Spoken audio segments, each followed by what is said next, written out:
Hi, and welcome to SteamLUG Cast, Season 4, Episode 9. We're recording this on the 29th of April, 2016. My name is Cheese, and with me I have Mohero. Hello. And DerRidda. Hi there. How you going, guys? Not too bad. Exhausted but fine. Brilliant. Well, before we dive in, how about we have a quick recap of what we've been playing lately? Starting with you, DerRidda. I have not been playing a lot lately, but right after we finished the last cast, I finished up Saints Row 2 and really started up Saints Row 3 and finished that one as well, which was a lot of fun. How about you, Mohero? Mostly I've been playing Windward, which is great fun with a crowd of people, controlling a ship and taking over towns. Other than that, I played War Thunder at the event, which was probably the second time I played the game, and actually incredibly fun. How about you, Cheese? I also haven't had a lot of time for playing games, but I did manage to squeeze in some Left 4 Dead 2 recently. Been playing a little bit of Windward, but I've been playing it single player. We had Guns of Icarus online yesterday, which is a bunch of fun. And then I squeezed in a little bit more Cactus, Necrodancer, and Hand of Fate. So, lots of fun. Oh, and I've also been playing a bunch of games from Low Res Jam, but we can talk about that a bit later. So, SteamLUG community stuff. As far as past events go, we've had King Arthur's Gold, War Thunder, Fistful of Frags, and XCOM 2. We know that the War Thunder event went well, but did either of you make it to any of the other events? Well, I was hosting the XCOM 2 event, and nobody showed up, so we played something else. Oh, yeah. I was meaning to come to that, but I had a lot of work the night before and didn't get up in time. It happens. I mean, there wasn't really a great deal of request for it. We did it on a whim because we've seen a few people play it, and I was one of the only people that host these things that had the game, so I opted to do it. And if people want to play it again, then we'll host another one. Yeah, it's odd though. Like it's a game that was really picked up and seemed to be really widely played when it was released. Yeah, I was kind of expecting that we'd see a few more people. Maybe next time. Yeah, pretty much my entire Steam list was playing it for the first 2 weeks, and then it all died down and nobody seems to play it now. I still haven't finished it. No, neither have I. Don't worry. I was playing it while I was having to give intensive care to my cat, and now that my cat no longer needs intensive care, I haven't had time to go back to it. But I'm looking forward to finishing it up at some point. On more happy news, upcoming events after the cast, we have Left 4 Dead 2, and later this weekend we also have Frozen Cortex. Tomorrow, in fact. Both of which are cool games. So we got other community stuff. I've been hosting a couple of Windward servers for SteamLUG now. We've got a small beginner map and a larger, more advanced map, which goes up to something like level 500. How many players we got on those? Well, the most we've seen is around 10 players. But in talking to the dev, there is no fixed limit, and it's just how much you can handle, really. Okay. There's no way of limiting the server. His words were, if you get to 100, it will be impressive. Well, that's a goal to aim for then, I guess. Yeah. And we've got some Docker containers. So I've created some game servers under Docker. I'll paste the link in a moment. And these are servers that I'm building up that are running on gs1.uk.steamlug.org. All of them are containerized, and so anyone can take those servers and host them wherever they like, which is pretty neat. Yeah, nice. And lastly from me, I've got another Docker container. I've been busy creating Docker containers recently. This one is for RTMP streaming, so from OBS and stuff like that, which will allow you to push the stream to multiple destinations at the same time. So you can push to Twitch, YouTube, and Hitbox all at the same time without killing your bandwidth. And it also supports HLS, which is HTTP live streaming protocol as well. It seemed like it'd be quite a helpful thing for anybody who's got an environment to run it in and the desire to stream to multiple places. Yeah, I found it quite useful, but I have access to a colo box which has vastly more bandwidth than I have at home. So, Norbert has launched VR on Linux. So far on that page there are 2 news items. The one that the site has launched and the one reposting PC World, that there is basically no support from the HTC Vive. Which is not me riffing on that site, but just giving a statement that I hope that he will soon have the ability to spam his site full of amazing news items about VR actually happening on Linux. Yeah, that one that opens with the PC World quote continues on with a bunch of other quotes from other places and attempts to give some idea of what the current situation is. I mean, the latest version of Steam on Linux does have some drivers in for VR on Linux, but nobody's really got into those to see what they're about yet. It has had for I guess a year now. Yeah. Yeah, I've used big picture mode in VR mode, or Steam in VR mode, which is just big picture with stereoscopic projection. And it's okay. I don't particularly enjoy it, but yeah, it's there. So yeah, fingers crossed that'll, as you say, DerRidda, fingers crossed that will become an environment that we can find a lot of interesting stuff in the future. Starting with any stuff at all. Well, I know the OpenHMD guys have been hacking on getting Vive support working, and I think that some stuff's probably going to come from that. I hope so. Yeah, I'm looking forward to the Vive arriving on Linux.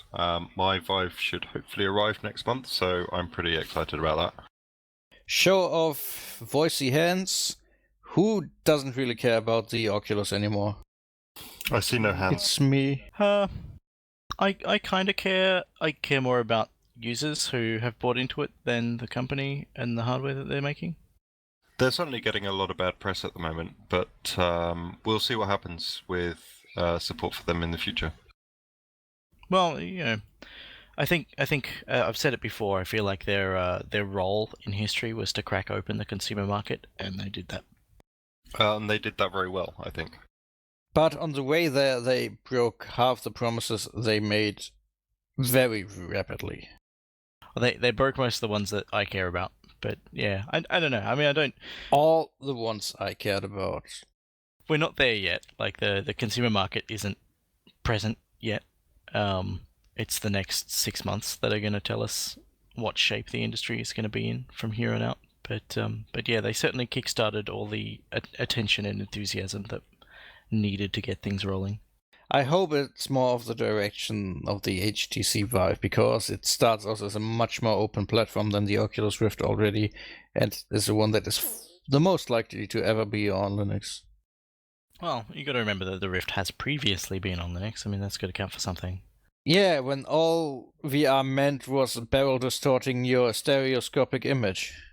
Yeah, I feel like it's a mistake to jump down the direct rendering path right now at this point in time for the industry. Like, that requires more platform-specific code, and the more platform-specific code there is, the more fragmentation there is. The more fragmentation there is, the harder it is for the market to gain traction. So that would have been a better thing to do in 2 years rather than right now. We are very well down that road now, and there's no turning back, I believe.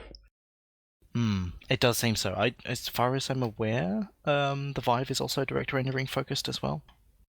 Both of them are. And that came in fairly late, and may be responsible for why Linux support wasn't there to begin with. Who knows? It's your fault, is it? Other stuff that's been going on recently, Mohero and myself, we participated in Low Res Jam and started a GPL3 space exploration trading combat game thing called Hidden Star that we're continuing to work on.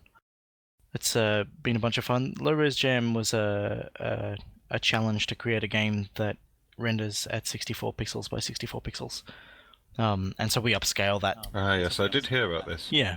And we upscale that so it's like 640 by 640. So the pixels are nice and big and chunky. But it's a lot of fun to kind of dig in. Both Mohero and I have had ideas for this sort of game for a long time, and even though it's kind of only got half the features that we're planning, it's still been a lot of fun to put together, and looking forward to seeing where it goes from here. How much harder is it to code the game with only using that many pixels? Code-wise, there's nothing. Like, yeah, it's just 2D game. You work with your coordinates within 64 by 64 bounds and place everything there. STL's got some a couple bits and pieces that help you set a virtual pixel size, and some of the rendering functions will respect that and automatically scale things to adjust. But we're coding everything to work with 64 pixels by 64 pixels anyway, so it's not a big deal. Nice.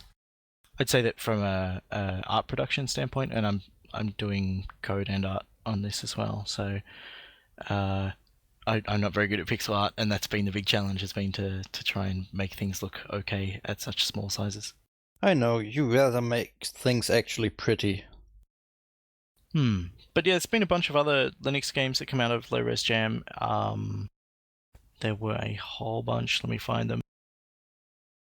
So yeah, there were 65 playable Linux games, plus 192 that are browser playable, some of which are probably using plugins that don't work on Linux, but that's still quite an impressive number of titles. There were almost 400 entries to the jam all up.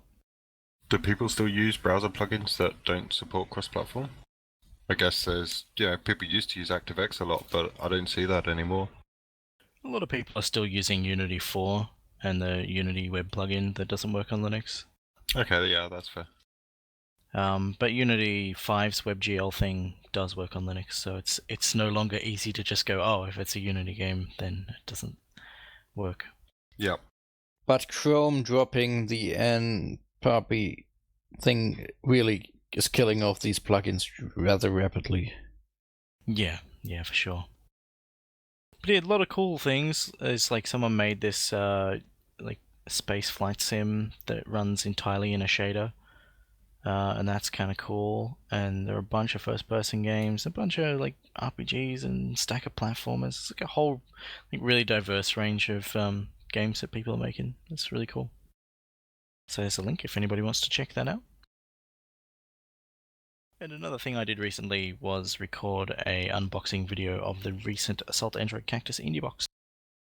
So there's a cool Linux game that has come in a box. It's kind of like a rare breed, hey, to have a physical version of a Linux indie game these days. Yeah, that's quite nice. Moving on to Steam and Valve news. Valve have added repos for the CSGO demo parsing tool. And OpenVR driver for Radar Hydra. Using the 6sense SDK. So that's interesting to see, like a broader range of hardware being added to the OpenVR stuff. Yeah, especially since a lot of things were already utilizing the Razer Hydra, like that really cool Half-Life 2 VR mod. So, right. Getting that into the fold is really nice. Yeah, it's going to be interesting. I'm completely outdated with a lot of that.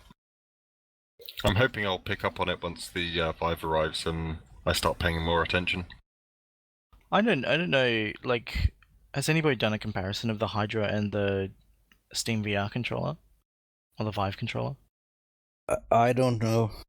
Is the Razer Hydra even available still?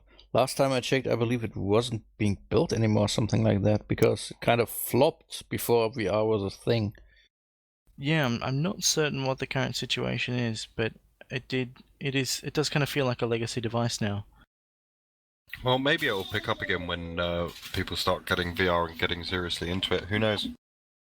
That's right, there are people in the OpenHMD community who are looking at adding support for P5 glove, which is this really old infrared-based I remember those. glove. I got two of them sitting in a drawer next to me. What about the Nintendo Powerglove? It's so bad. Did that have motion capture? I can't remember. Or was it just like finger curl detection? I don't even know. All I know is it basically never worked for anything. Well, was it ever available on any meaningful platforms? Well, the NES. which was a closed platform and can't really support new tech and hardware. Yeah, but growing. back then it was like just a circuit board that kind of ran something perfectly statically. So talking about a closed platform back then wasn't really that much of a thing. It's not like they did any kind of DRM Yeah. that took much longer to come out. It's more about like the overhead in creating software and experimenting and iterating and doing things. Like it's a lot harder when you got to build a cartridge and get it out to people. That is true. Yeah. It basically just had a bootloader as opposed to an entire operating system like the games consoles we have now. Steam has also recently got a whole bunch of movies via a partnership that Steam's started with Lionsgate. Any of you guys paid much attention to that? I paid a lot of attention to that when SteamLUG bot was spamming the IRC because lots of these movies were dropped all at once. And SteamLUG bot is still paying attention to everything that comes to Linux, including movies. Yeah, I think they all did drop at once, but the bot is throttled to only show like 25 at a time or something. Possibly. If it's talking to the Steam APIs, it'll be throttled because if you speak to the Steam APIs too quickly, then Steam throttle you, and then things go horribly wrong. It comes via SteamDB's stuff, if I remember right. So they query everything once, and then the bot relays out of their dataset. I think that's how it works. Yep. But yeah, interesting. It will be interesting to see how well it's received. I have trouble getting excited about streaming only stuff, but if they've done this, then presumably they believe there's a market for it. Yeah, and I'm guessing the biggest market for this would be SteamOS. If people have got it hooked up to their TVs, they can grab a movie and stream it to their TV in the evening or whatever. But for me, I'd prefer to see Netflix and Amazon Video built in properly. I know Netflix works in the browser in SteamOS, but it'd be nice to see an application in there to run it. That's still the same kind of thing, though, isn't it? Like it's all streaming based rather than letting you download a copy that you can run without. Of course. Yeah, but Yeah. then again, at least with services like Amazon Prime and Netflix, you have the expectation that that's how it works because you are not buying anything mostly, except for some stuff on Amazon. You are subscribing and then streaming, so it's more like a perpetual rental. Yeah, that's what Steam is kind of as well. Like the subscriber agreement is geared towards labeling you as a subscriber and fixing, framing the purchases as purchases of subscriptions rather than of copies of a game. A license to use. But then the payment model doesn't add up to that. With Prime, you pay like a monthly fee, and then you get to stream, and in Steam, you pay for a product, basically, but then you still are just a subscriber. Yeah, like I say, it'd be interesting to see how people receive it. I see that there are already enough reviews for them to have thumbs up and thumbs down in the search page. Wow, here's one that has 868 reviews. Which one? That's quite a few. That's Over the Dream, which looks like it's related to some gaming tournament that I have no familiarity with. So in tech news, we've got Vulkan Intel Mesa has been mainlined, which is great. So we should hopefully be seeing Vulkan for Intel distributed across distributions before too long. Yeah, it's fantastic. And Radeon SI is now at OpenGL 4.3, which is very cool for people running Radeon. I don't know how quickly that gets pushed out to distributions though. Does anybody know about that? I don't run Radeon on my machine. Well, as far as Ubuntu is concerned, it's not going to be in there until at least the next regular release, but there's always, I believe, the Xorg Edges PPA, where you can get the stuff sooner. Does that have the Radeon stuff in there now then? I don't know. I've never used it. Oh, sorry, Xorg. Sorry, you said Xorg Edges, not. You didn't mean the Ubuntu's driver. No, graphics drivers, which is what I thought you meant. Basically only has the proprietary NVIDIA drivers because FGLX is pretty much dead and the AMD GPU proprietary thing is not really here yet, except for that one-off Vulkan beta driver. And Edwin from Feral, who's previously appeared on the show here, has chimed in to say that a couple of their games are likely to see performance improvements from this as well. So there's some nice, concrete, real-world stuff to come out of the driver update there. It's brilliant. Yeah. Contrary to what Intel has said in the past, people are actually using OpenGL versions newer than 4.0. Yeah, and that problem's only going to get worse as well.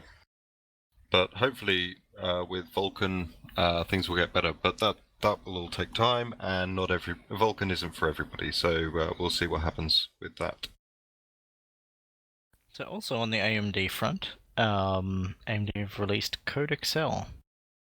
See, it's a play on the word Excel.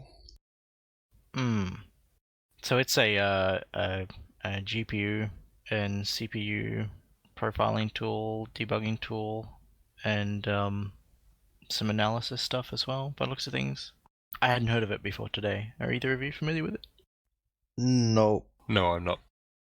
Well, it looks like a potentially useful development tool that is available under MIT license. So, awesome. Yeah, and on the competition side, NVIDIA Vulkan is now in 364.19 drivers, which is brilliant. I've been testing those, and things are running really quite nice and smooth on that. I've had a couple of graphics glitches in Talos Principle, but nothing that's been too distracting. Other than the Steam overlay now does work with Vulkan, but I couldn't type anything, so there's possibly still some work to do there. Yeah, for now I'm keeping off the overlay in Talos, which I so far have only used for benchmarking. In general gaming news, CSGO Prime account matchmaking is a thing. Yeah, it's basically a matchmaking system that will only or preferably match players that have a phone number added to their Steam account, a valid one that's verified, with other people that also have that, to hopefully improve the overall gaming experience by reducing the amount of Smurf accounts around, because making a Steam account buying CSGO comes at the price of getting some free email address somewhere, and of course paying for CSGO. Which is cheap. But then getting a phone number on top of that is probably more of a hurdle, at least in Valve's silly little brains, because I don't know how cheap that would be. What downsides are there to playing with people who have made a second account or whatever? Smurfing is usually the phenomenon of highly experienced people basically making new fresh accounts that are unranked, not really being matched to their skill level, and thus ruining games for everybody else who is actually matchmaking at their level and then getting somebody that's much better than them. I see. It's a phenomenon in basically every competitive game. Dota, League of Legends, CSGO. And, well, that ruins games for people. Very much so. Interesting. So Rust has had an update to expand their randomized character generation that's seeded by your Steam ID. And now I think they've added new female character models. Yeah, and you cannot choose your sex at all. You get it assigned as randomly as the rest of your character. Oh, you get your sex randomly now as well. That's okay. Yes. Which is interesting. Yeah. Interesting experiment. Of course, some people were upset about it. But some people are always upset about these things. If it involves women, there will be angry men.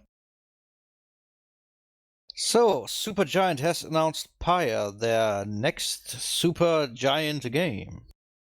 And that's about as much as I know about it. Yeah, I had not heard of this before today either. And the reveal trailer doesn't really reveal much, other than that they're working on a new game. But the soundtrack seems legit. Yeah. Their games have always had pretty cool soundtracks, right? And there is a new Shadow Warrior gameplay trailer you can watch. It's 12 minutes. It's also called a dozen hot minutes of action. I know you have probably seen that video on some other site you shall not mention to your mother already, but this one is different. Probably. I haven't seen it yet. I still have to catch up. The trailer is different or the site is different? Kind of both. Even though you should not mention YouTube to your mother if she doesn't know it already, because the comments there, they trump everything. Even Trump. I have no idea what this conversation is doing. Nothing good. Nothing useful. Nothing sensible. Let's move on. So, Speedrunners is out of early access, which is great. Yeah, it's a game I've been meaning to pick up for a while. I haven't had a chance to play it yet. Have either of you? I have played it, but not on my own account. I played it on somebody else's. It's pretty fun, and I plan on picking it up. It has speedrunning in the name, which makes me immediately not interested. Yeah, it looks like a sort of action platformer racing combat game with grappling hooks. Anything with grappling hooks is good, right? Don't Stuff Together is out of early access, but it already was so on the last cast, I believe.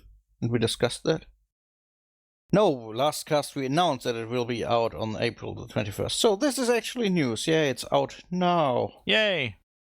Yeah, it's interesting to see they haven't kind of done all of the things that they were hoping to do for release. From what I understand, there was a planned DLC that they didn't do, but kind of broke up into two parts, and part of it's already in the game, and part of it is still coming later.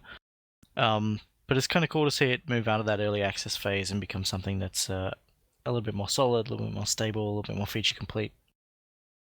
And I assume that this probably means that we won't, hopefully, ever see any more wipes with updates. That would be nice. Yeah, I think the game that I've been playing, the longest game that I've been playing, I've got a hunch that I can't play that anymore, and that's kind of sad making. The Linux port for The Culling has been released, which is basically a multiplayer survival battle game where they reduced what people have been doing in these games like Ark and Rust for a while already to the core of killing each other and surviving. But other than that, I don't know much about it.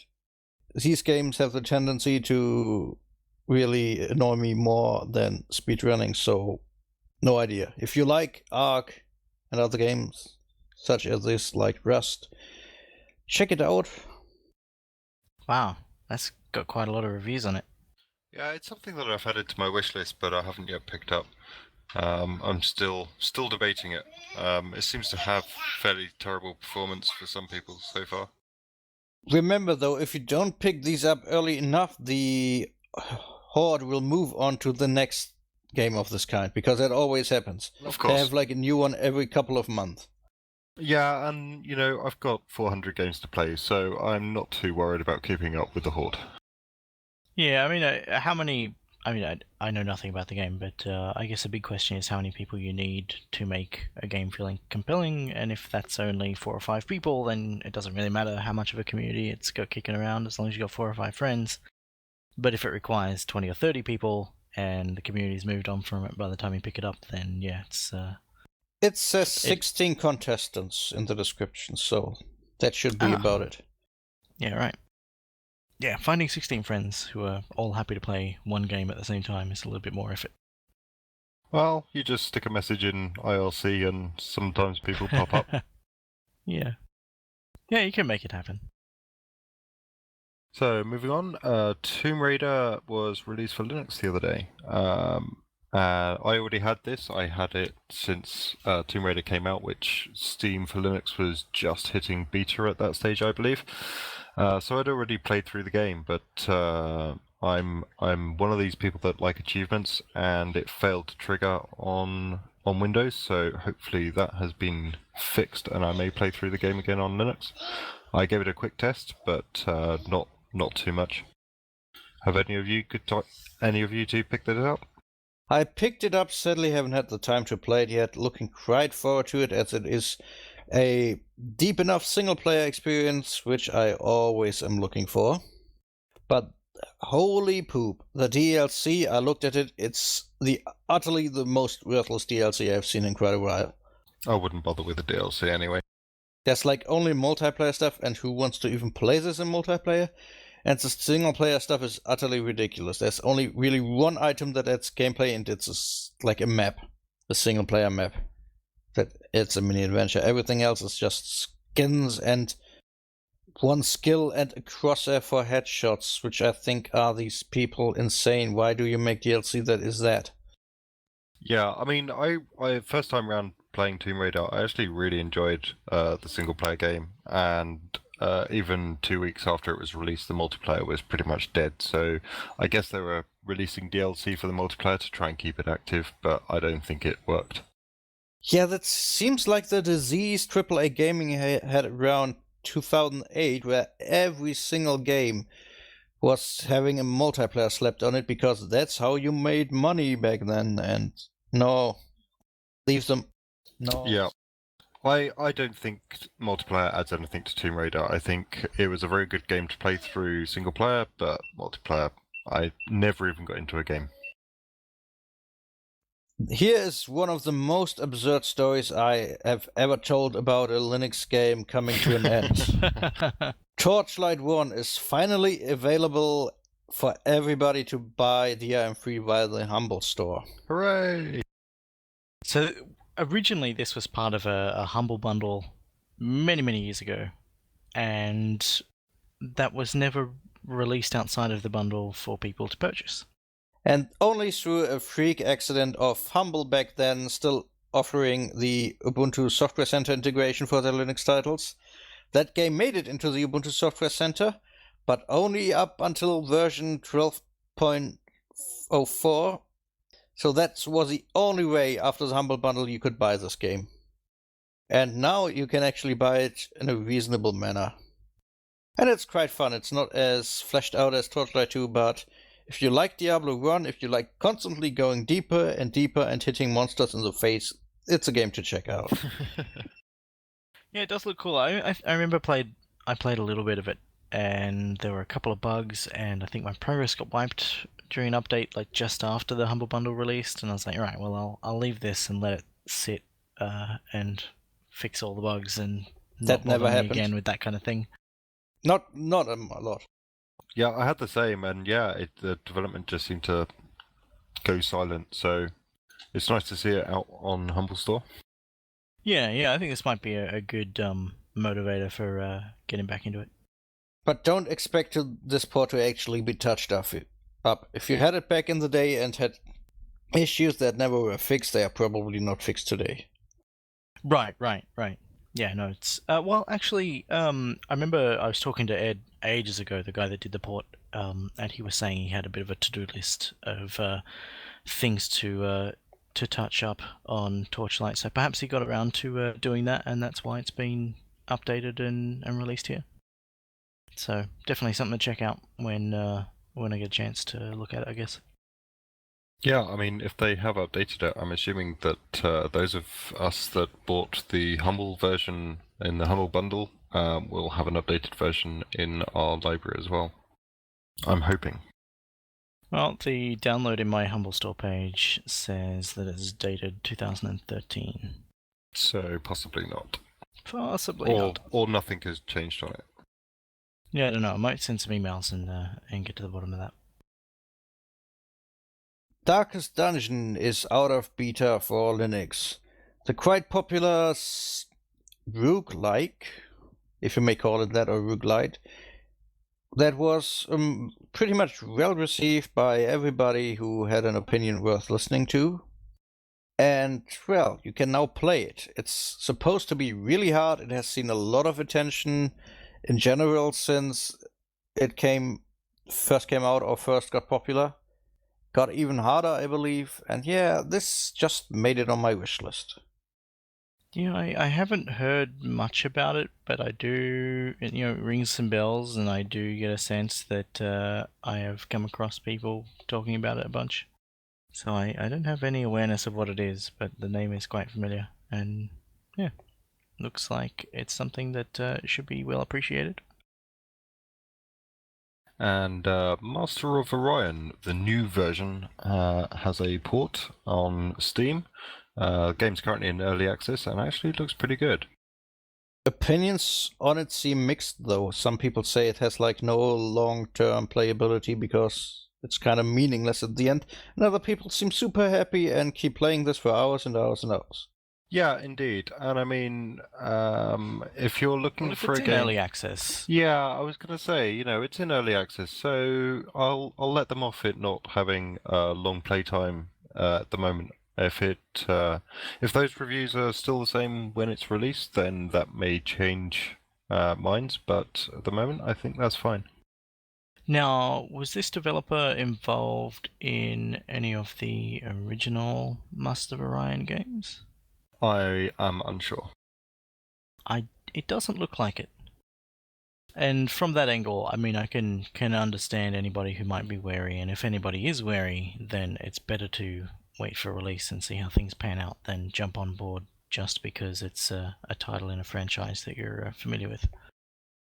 Yeah, according to the text chat, apparently it's not the same people. But time will tell whether or not it's enjoyable for people who are fans of the franchise. Kerbal Space Program has also been updated, and it has had a whole bunch of new content, if I'm reading this correctly. Yeah, a lot of content. I don't know the details of it. I haven't actually played it since 1.1, but a friend was playing it, and there's a lot of stuff that's been added in, and the tutorials and scenarios seem a lot more refined than they were. Yeah, I've seen a lot of people saying good things about it. I haven't played it since the Linux build first became available, because I knew that I wouldn't have time to dig into it and it would suck my life away. But at some point I'm going to come back to it, and I'm sure I'm going to have a lot of fun. Yeah, this is a game that I drained hundreds of hours into before it was actually released. I had it prior to it being on Steam, and I think outside of Steam I've clocked up well over 1,000 hours on it. Yeah, And nice. once it got released, I kind of haven't really played it that much because I've played it too much beforehand. But that's not to say it's not enjoyable. I still enjoy playing it. I just know how much time it's going to suck up. Yeah. I hope that the new content is enough to draw back people who kind of used up a lot of their time during early access. Like, it's always good to have reasons for people to come back after release. Air Brawl, a game that we've talked about on previous casts, is now free to play. Which will probably upset people like me that paid money for it, right? No, actually, I'm fine with that. I paid money for it. I'm okay. I've played the game a few times, a couple of times at a LAN event, and it's good fun, but people seem to get bored of it very quickly. So I think a lot of the problem is the lack of content in the game, and hopefully something will get done about that. Yeah, it's kind of I don't know. It's been a while since I've played, but when I played, it was deathmatch or capture the flag, and that was all you had. Yeah, same here. And the gameplay is kind of solid. The flying is enjoyable, and everything's a lot of fun. The ship, like because they push this kind of class type thing with the different planes having different abilities and different proficiencies and stuff. And that's kind of cool as well, so it kind of gives you that kind of Team Fortress-esque class-based strategy to think about.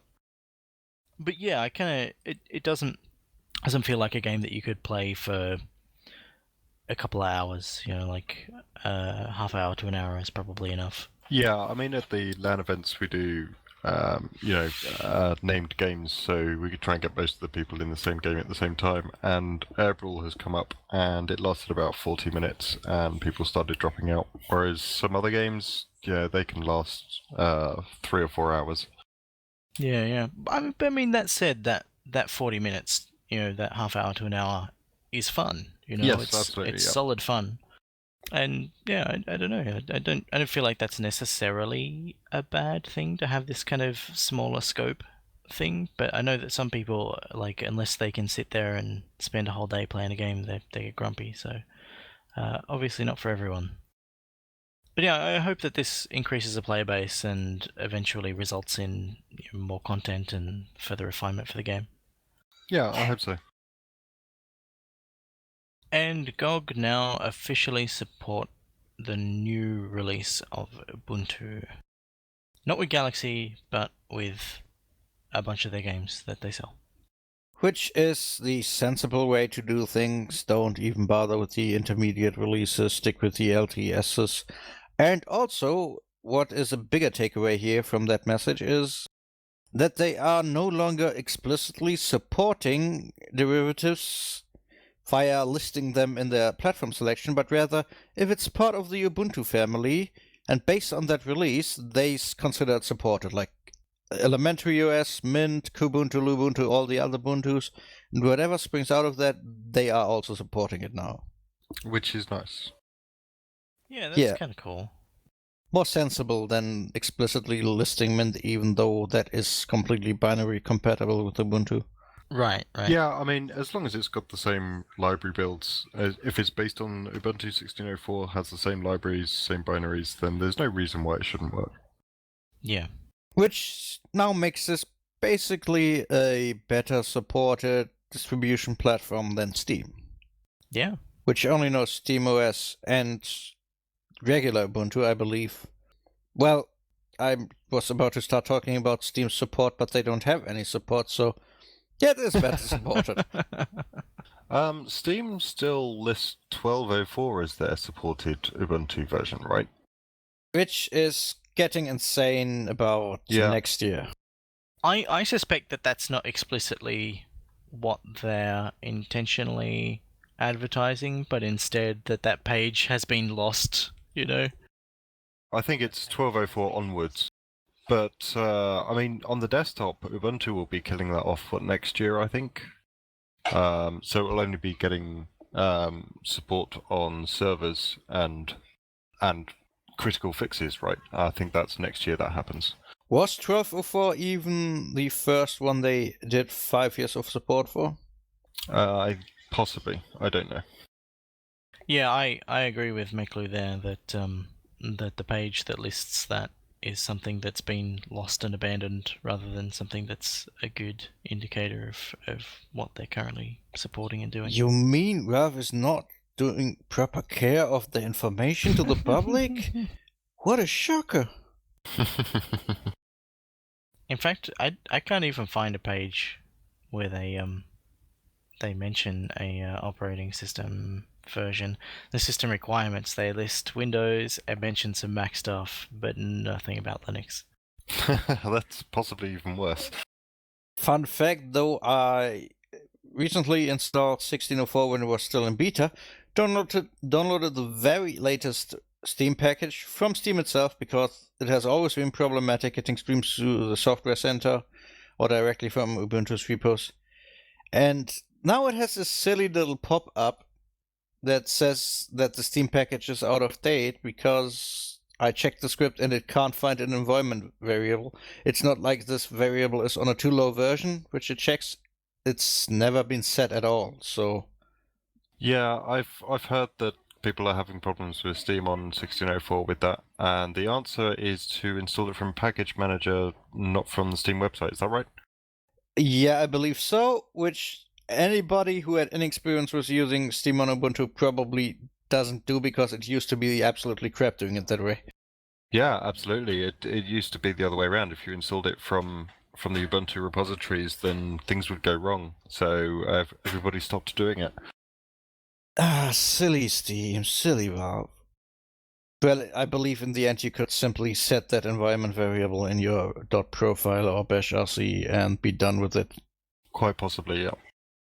I am too lazy as I start Steam so rarely that I just bother with closing that window.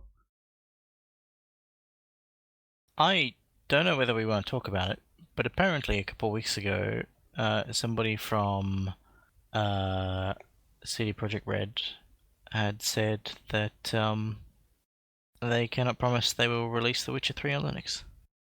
Oh dear. Who? What? Where did that come from? It's a quoted email from the business development manager. If the situation will become more clear, we will make a public announcement. Oh dear. Well, that's some bad news. Fire and scorched earth. Yeah. It is certainly a disappointing thing to discover. Yeah, especially as they sort of said that it may come out on Linux before it was released. Yeah. At this point, I'm just saying, give it to virtual programming, let them do their usual treatment. I will be happy. You know, I'm happy for virtual programming to do that. I think their ports are actually very good. Their support is very good, and they respond to issues on their GitHub pages. Yeah, and by the time it's out, I believe processor overhead will be less of a problem for a lot of people upgrading. If they have an engine that is cross-platform and has appropriate amounts of like platforms abstraction, then it would be nice for that to have internally developed and supported Linux support. But if that's not going to happen, then yeah, virtual programming, I guess, is the route that they're probably most likely to go down, because that's where the first ones came from, right? Yes, it is. I mean, even on the Mac, the original Witcher was done under Wine as well, so that's fine. It's the one game I really, really want. And it's not like it was an unreasonable expectation of mine, because there was advertisement all over the bloody place. I don't have much interest in the franchise, but it's definitely disappointing because I know that a lot of people are hanging out for it. So on to crowdfunding stuff. I looked at the new first-person game that John Romero is working on, but it doesn't look like that's going to have Linux support. And yeah, other than that, I haven't been anywhere near Kickstarter, or any other crowdfunding platform, so I have nothing to say. Well, actually, I did see a crowdfunding campaign called Happy Dude, which does have Linux support and looks to be this kind of cutesy. It looks like a walking tooth. A little, yeah. It looks like what was that game that one of Flibbert's early ports where you press a button and it changes the world that you're in. I keep wanting to say inversion, but it's not inversion. Eversion. It looks kind of reminiscent of Eversion, where you've got the ability to change the way that the environment presents itself and is interacted with. I guess the presentation doesn't seem to change much, but you change your color, and so when you're white, you can't pass through white things, and when you're black, you can pass through black things. Or is it the other way around? Yes, when you're white, you can pass through black things and interact with black things. So, like, if there's a black chest, you have to be white to interact with it and open it because you can walk through it. But when you're black, you can only stand on top of the chest or use it as a platform because you can't pass across it. That's kind of nice. And so apparently you got to like collect colors and restore color to the world that you're moving through. It looks kind of neat. I was thinking about backing it, but that is like the only crowdfunding campaign that I have paid any attention to. It's also been greenlit, so if anybody is excited about it coming to Steam, then that looks like it will happen. Providing the game gets made, of course. But yeah, on that note, shall we wrap things up? Did anybody else have anything they wanted to share? Not for me. Guess we've lost DerRidda. I don't have anything to say. Okay. If you have feedback for us, we have an email address for you, cast@steamlug.org. Also our IRC channel on irc.freenode.net called #SteamLUG.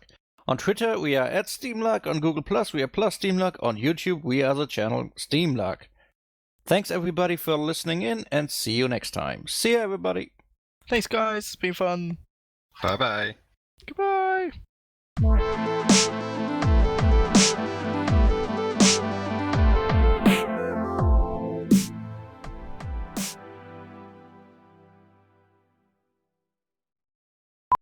Well, I did the intro. Someone else can do the outro. All right. A wild Corbin appears. It stinks like poo. I feel like I'm introducing all the topics. Someone else can do this one. But we can skip it, it's cool. Although I do want to say that, we don't have to include it in the show, but I was really pleased to discover that mounts are in there now. You can ride Beefalo. The Valve GitHub repo, hang on, I don't know what I'm talking about. I'm on the ball today. See, it's a play on the word Excel. I have no idea what this conversation is doing. Aside from looking at this absolutely bizarre crowdfunding campaign that's not even remotely Windows related, and the new Windows John related? Romero game. Sorry? That's Did I say not Windows even or gaming? remotely Windows related. Oh, You need your gaming medicine related. right now.